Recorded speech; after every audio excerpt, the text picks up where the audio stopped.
ನಾಗಾವಿನಾಡು ಸುದ್ದಿವಾಹಿನಿಗೆ ಸ್ವಾಗತ. ನಾನು ಅನ್ನಪೂರ್ಣ. ಮೂಢನಂಬಿಕೆಗಳನ್ನು ಬಿಟ್ಟು ವೈಜ್ಞಾನಿಕವಾಗಿ ಚಿಂತನೆ ಮಾಡಿ ನಮ್ಮ ಜೀವನದಲ್ಲಿ ಅಳವಡಿಸಿಕೊಂಡಾಗ ಪ್ರಬುದ್ಧ ರಾಷ್ಟ್ರ ನಿರ್ಮಾಣ ಮಾಡಲು ಸಾಧ್ಯ ಎಂದು ಕರ್ನಾಟಕ ರಾಜ್ಯ ವೈಜ್ಞಾನಿಕ ಸಂಶೋಧನಾ ಪರಿಷತ್ತಿನ ಗೌರವಾಧ್ಯಕ್ಷ ಕಾಶಿನಾಥ ಗುತ್ತಿದಾರ್ ಹೇಳಿದರು.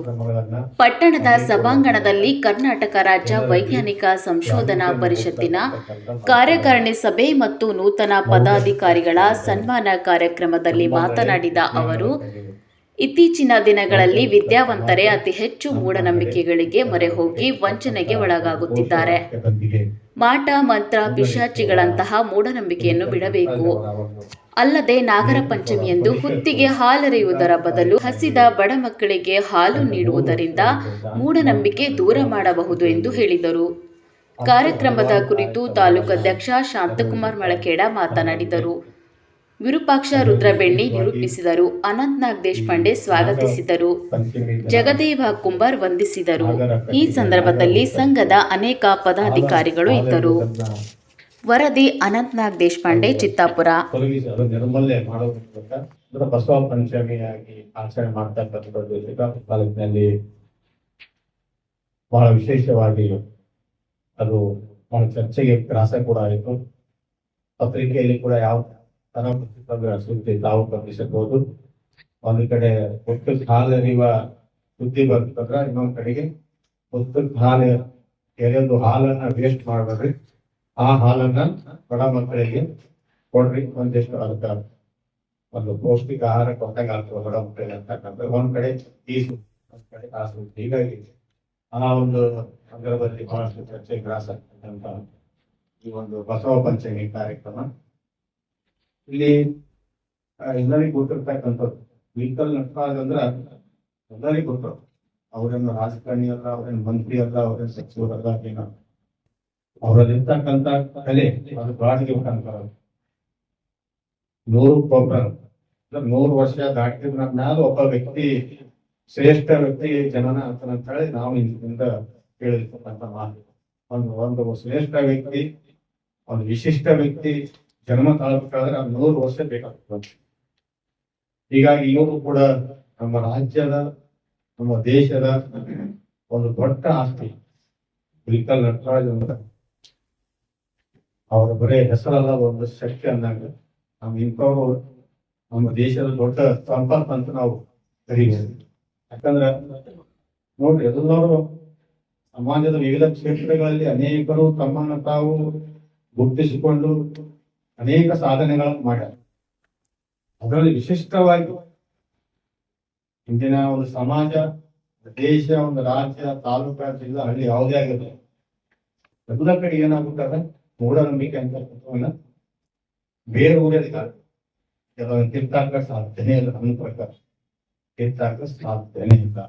ಪೊಲಿಟಿಕಲ್ ನಟರಾಜ್ ಒಬ್ಬರಿಂದ ಪ್ರಯತ್ನ ಸಾಧ್ಯ ಅಂತಕ್ಕಂಥ ಪ್ರಶ್ನೆ ನಮ್ಮ ಮನದಲ್ಲಿದೆ. ಕಾರಣ ಅವರು ಸಾಕಷ್ಟು ಹಗಲಿದ್ರು ಅನೇಕ ಕಾರ್ಯಕ್ರಮಗಳು ರಾಜ್ಯದ ಹಮ್ಮಿಕೊಳ್ಳುವ ಮೂಲಕ ಅನೇಕ ಕಾರ್ಯಕ್ರಮಗಳು ಟಿವಿ ಮಾಧ್ಯಮದಲ್ಲಿ ಬಿತ್ತರಿಸುವ ಮೂಲಕ ಜನರಲ್ಲಿ ಅನೇಕ ಜಾಗೃತಿ ಮಾಡಿದ. ಆದ್ರೂ ಕೂಡ ಜನ ಮಾತ್ರ ಜಾಗೃತಿ ಆಗಿಲ್ಲ. ಇದೇ ಒಂದು ದೊಡ್ಡ ದುರಂತ. ಒಬ್ಬೊಬ್ಬ ಸ್ವಾಮಿಗಳು 9 ದಿನ 11 ದಿನ ಭೂಮಿಯಲ್ಲಿ ಮಣ್ಣಾಗ್ತಾರೆ. ಮನುಷ್ಯ ಸತ್ತಾಗೆ ಮಣ್ಣ ಮಾಡ್ತಾರ. ಆದ್ರೆ ಜೀವಂತಿದ್ದಾಗೆ ಮಣ್ಣಿನಾಗೆ ಒಂದು ಭೂಮಿದಾಗೆ ಒಂದು ಗವಿ ತೋಡಿ ಒಂದು ತೆಗೆದು ತೋಡಿ ಅದರಲ್ಲಿ ಯಾವ ರೀತಿ 9 ದಿನ ಹಂಗಂದ್ರೆ 11 ದಿನ ಕಾಲ ಅವರು ಊಟ ಉಪಹಾರ ಇಲ್ಲ, ಯಾವ ಟೈಪ್ ಅವರು ಯಾವ ರೀತಿ ಕೂಡ್ತಾರ ಅಂತಕ್ಕಂಥ ಜಗತ್ ಜಾಹೀರ್ ಮಾಡ್ಯಾರ ವಿಕಲ್ ಅಂತ. ಅದಕ್ಕೆ ಅವ್ರ ಮೇಲೆ ಅಟ್ಯಾಕ್ ಆಗ್ಯಾವ ಬಹಳಷ್ಟು ಬಾರಿ. ಇವ ಹಿಂಗ್ ಮಾಡಿದ್ರೆ ನಮ್ಮ ಸ್ವಾಮಿಗಳ ಗತಿನೇ ಜನ ನಂಬರ್ ಯಾರು ಬಹಳ ಇವ ಈ ಟೈಪ್ ಜನರಲ್ ಜಾಗೃತಿ ಮಾಡ್ತಾರಲ್ಲ, ಜನ ನಂಬಲ್ಲಿ ಬರೋದು ಕೊಡ್ತಾರ. ಅವಾಗ ನಮ್ಮ ಮಠ ಮಂದಿರ ಯಾವ ನಡ್ಲಕ್ಕೆ ಸಾಧ್ಯ. ಹೀಗಾಗಿ ಅನೇಕ ಸ್ವಾಮಿಗಳು ಕೂಡ ವಿಕಲ್ ನಟರಿಂದ ಯಾಕೆ ಮಾಡ್ತಕ್ಕಂಥ ಸಂದರ್ಭಗಳು ಕೂಡ ಆಗ್ಯಾವ. ಇದು ಆಧುನಿಕ ಕಾಲದ ಒಂದು ಇವರಿಗೇನದ ಮೌಢ್ಯ ಮುಕ್ತ ಸಮಾಜದ ಪಿತಾಮಹ ಅಂತ ನಾವು ಕರೀಬಹುದು. ಅಷ್ಟ ಒಂದು ಒಂದು ಸ್ಕೂಲ್ದಾಗ ಒಂದು ತಾಲೂಕದ ಘಟಕದ ವತಿಯಿಂದ ಇಂದು ನಾವೆಲ್ಲರೂ ಈ ಸಭೆಯಲ್ಲಿ ಸೇರುತ್ತೇವೆ. ಈ ಒಂದು ಕಾರ್ಯಕ್ರಮದ ಗೌರವ ಅಧ್ಯಕ್ಷರಾಗಿರ್ತಕ್ಕಂಥ ಆತ್ಮೀಯರಾಗಿರ್ತಕ್ಕಂಥ ಕಾಶಿನಾಥ್ ಗುತ್ತೇದಾರ್ ಈಗಾಗಲೇ ಕಾಶಿನಾಥ್ ಗುತ್ತೇದಾರ್ ಅವರು ಕುಲಂಕುಷವಾಗಿ ಹೇಳಿದ್ದಾರೆ. ಪರಿಷತ್ತು ನಡೆದು ಬಂದ ದಾರಿ, ಚಿತ್ತಾಪುರನಲ್ಲಿ ಏನೇನು ಕೆಲಸ ಮಾಡಿದ್ದೀವಿ ಮತ್ತು ಮುಂದೆ ಏನು ಮಾಡಬೇಕು ಅದರ ಬಗ್ಗೆ ಕೂಡ ಸಾಕಷ್ಟು ಮಾತಾಡಿದ್ದಾರೆ. ಈಗ ನನಗೆ ಮಾತಾಡೋದಕ್ಕೆ ಅಷ್ಟು ವಿಷಯ ಬಿಟ್ಟಿಲ್ಲ.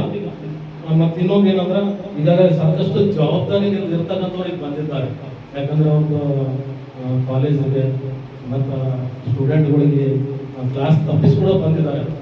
ಯಾಕಂದ್ರೆ ನಾವು ಸಮಯಕ್ಕೆ ಬಹಳ ಮಹತ್ವ ಕೊಡಬೇಕು. ಆದರೆ ಇನ್ನೂ ನಮ್ಮಲ್ಲಿ ಒಂದು ರಾಜಕಾರಣಿಗಳ ಒಂದು ಏನೋ ಚಾಳಿ ಅಂತೀವ, ಆ ಒಂದು ಚಾಳಿ ನಮ್ಮಲ್ಲಿ ಕೂಡ ಬರಬಾರ್ದು ಅಂತ ನಾನು ಹೇಳಕ್ ಇಷ್ಟಪಡ್ತೇನೆ. ಹೇಳಕ್ ಇಷ್ಟಪಡ್ತೇನೆ, ನಾನು ಮುಂಬೈನಲ್ಲಿ ಇರುವಾಗ ಇದು ಸಂಘಟನೆ ಮಾನವತಾ ಕೇಂದ್ರ ಸಂಘಟನೆ ಮಾಡ್ತಾ ಇದ್ದೀವಿ, ಹ್ಯೂಮನಿಸ್ಟ್ ಮೂವ್ಮೆಂಟ್ ಅಂತ. ಅದು ವರ್ಲ್ಡ್ ವೈಡ್ ಸಂಘಟನೆ. ಅಲ್ಲಿ ಸಮಯಕ್ಕೆ ಎಷ್ಟು ಮಹತ್ವ ಕೊಡ್ತಿದ್ರಂದ್ರ ಒಂದು 15 ನಿಮಿಷದಲ್ಲಿ ಕಾರ್ಯಕ್ರಮ ಮುಗಿಸ್ಬೇಕಾದ್ರೆ 15 ನಿಮಿಷದಲ್ಲೇ ಮುಗಿಸ್ಕೊಡ್ತಿದ್ರು. ಮತ್ತು 15 ನಿಮಿಷದಲ್ಲೇ ಎಲ್ಲ ಬರೋದಾಯ್ತು ಮುಗಿಯೋದಾಯ್ತು, ಎಲ್ಲ ಕಾರ್ಯಕ್ರಮ ಮುಗಿಬೇಕು. ಆ ರೀತಿಯಿಂದ ಅಲ್ಲಿ ಯಾಕಂದ್ರೆ ಸಮಯ ಯಾರಿಗಿರುವುದಿಲ್ಲ ಮುಂಬೈನಲ್ಲಿ. ಎಲ್ಲರೂ ತಮ್ಮ ಒಂದು ಕೆಲಸದಲ್ಲಿ ಬಹಳಷ್ಟು ಬ್ಯುಸಿ ಆಗಿರ್ತಾರ. ಅದರ ಮಧ್ಯದಲ್ಲಿ ಕೂಡ ಒಂದು ಸಾಮಾಜಿಕ ಕಳಕಳಿಯಿಂದ ಅವರು ಕೊಟ್ಟಂತ ಸಮಯಕ್ಕೆ ಸರಿಯಾಗಿ ಬಂದು 15 ನಿಮಿಷದಲ್ಲಿ ಮುಗಿಸಿ ಮತ್ತೆ ತಮ್ಮ ಕೆಲಸದಲ್ಲಿ ಇರ್ತಾ ಇದ್ದಾರೆ. ಅದೇ ರೀತಿ ನಾವು ಕೂಡ ಜವಾಬ್ದಾರಿಯಲ್ಲಿ ಇರ್ತಕ್ಕಂಥ ಸ್ಥಾನದಲ್ಲಿ ಇರ್ತಕ್ಕಂಥವ್ರು ನಾವೆಲ್ಲರೂ ಬುದ್ಧಿಜೀವಿಗಳಿದ್ದೀವಿ. ನಾವು ಇನ್ನೊಬ್ಬರಿಗೆ ಬುದ್ಧಿ ಹೇಳ್ತಕ್ಕಂಥ ಒಂದು ಸ್ಥಾನಮಾನ ನಮ್ಮಲ್ಲಿದೆ. ಹೀಗಾಗಿ ನಾವು ಕೂಡ ಮುಂದಿನ ದಿನಗಳಲ್ಲಿ ಒಂದು ಸಮಯ ಪರಿಪಾಲನೆ ಮಾಡೋಣ, ಒಳ್ಳೆ ರೀತಿಯಿಂದ. ಯಾಕಂದ್ರೆ ಕೆಲಸ ಬೇಗ ಎಷ್ಟು ಬೇಗ ಅಷ್ಟು ನಮ್ದೊಂದು ಇದೊಂದು ಮೀಟಿಂಗ್ ಮುಗಿತದ ಅಷ್ಟು ಬೇಗ ನಿಮ್ಮ ಕಾರ್ಯಗಳಲ್ಲಿ ನಿಮ್ಮನ್ನು ತೊಡಗಿಸಿಕೊಳ್ಳಬಹುದು ಅಂತ ಹೇಳ್ತೇನೆ.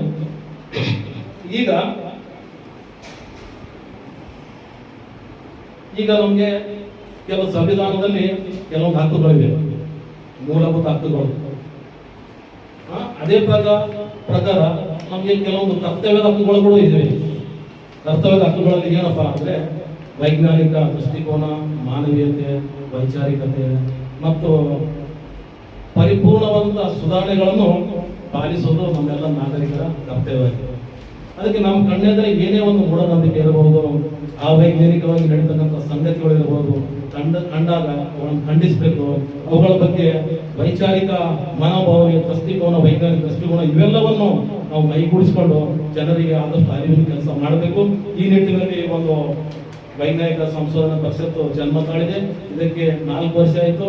ಈ ಒಂದು 4 ವರ್ಷದ ಅವಧಿಯಲ್ಲಿ ಸಾಕಷ್ಟು ಬೆಳವಣಿಗೆ ಆಗಿದೆ. ರಾಜ್ಯ ಮಟ್ಟದಲ್ಲಿ ಸುಮಾರು 5 ವರ್ಷದಲ್ಲಿ 5ನೇ ಸಮ್ಮೇಳನ ನಡೀತಕ್ಕಂಥದ್ದು. ಈ ಒಂದು 5 ವರ್ಷದ ಸಮ್ಮೇಳನ ಈಗ ಯಾದಗಿರಿನಲ್ಲಿ ನಡೀತಿದೆ, ಗಿರಿನಗರ ಅಲ್ಲಿ ಜಿಲ್ಲಾ ಕ್ರೀಡಾಂಗಣದಲ್ಲಿ. ಮತ್ತೆ 28 ಇದೇ ತಿಂಗಳ 28ನೇ ತಾರೀಕಿನಿಂದ ಅಲ್ಲಿ ಇದು ಒಂದು ನಮ್ಮ ಸಂಶೋಧನೆಯ ವೈಜ್ಞಾನಿಕ ಸಂಶೋಧನೆ ಪರಿಷತ್ತಿನ ಒಂದು ಸರ್ವಾಧ್ಯಕ್ಷರಾಗಿ ವಿಶ್ವರತ್ನ ಸತ್ಯಂಪೇಟ್ ಅವರು ಆಯ್ಕೆಯಾಗಿದ್ದಾರೆ. ಅವರ ಒಂದು ಮೆರವಣಿಗೆ ಅನೇಕ ಕಲಾತಂಡಗಳೊಂದಿಗೆ ಸಂಪನ್ನಗೊಳ್ಳಲಿದೆ. 2:30 ಗಂಟೆಗೆ 28 ತಾರೀಕಿಗೆ 2:30 ಗಂಟೆಗೆ. ಮತ್ತು ಮುಂದಿನ ಒಂದು 29 ತಾರೀಕಿಗೆ ಶರಣಬಸಪ್ಪ ದರ್ಶನ್ಪುರ್ ಜಿಲ್ಲಾ ಉಸ್ತುವಾರಿಗಳು ಅವರ ಒಂದು ನೇತೃತ್ವದಲ್ಲಿ ಚಾಲನೆ ಸಿಗಲಿದೆ. ಮತ್ತು ಅನೇಕ ಗೋಷ್ಠಿಗಳು 5 ಗೋಷ್ಠಿಗಳು ನಡೆಯಲಿವೆ. ಸುಮಾರು ಒಂದು 40,000 ಜನರು ಅದರಲ್ಲಿ ಭಾಗವಹಿಸತಕ್ಕಂಥ ಒಂದು ನಿರೀಕ್ಷೆ ಇದೆ ಅಲ್ಲಿ. ಮತ್ತು ಹೆಸರಾಂತ ದೇಶದ ಪ್ರತಿಷ್ಠಿತ ಮತ್ತು ಹೆಸರಾಂತ ಕಂಪನಿಗಳು, ವಿಜ್ಞಾನಿಕ ಸಂಬಂಧಪಟ್ಟ ಕಂಪನಿಗಳು ಭಾಗವಹಿಸಲಿವೆ. ಒಂದು ದೊಡ್ಡ ಪ್ರಮಾಣದಲ್ಲಿ ಎಕ್ಸಿಬಿಷನ್ ಇರ್ತದೆ.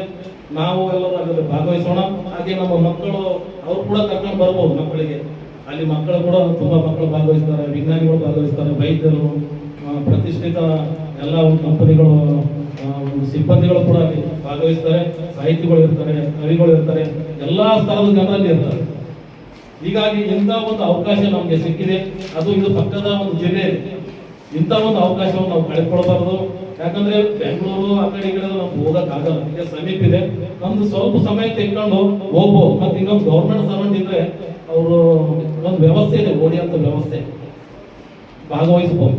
ಅದಕ್ಕೆ ನಾನು ಕಳಕಳಿಯಿಂದ ಕೇಳ್ಕೊಳ್ತೀನಿ, ತಾವೆಲ್ಲರೂ ಒಂದು ಈ ವೈಜ್ಞಾನಿಕ ಸಮ್ಮೇಳನದ ಒಂದು ಸದುಪಯೋಗವನ್ನು ಪಡಿಬೇಕು.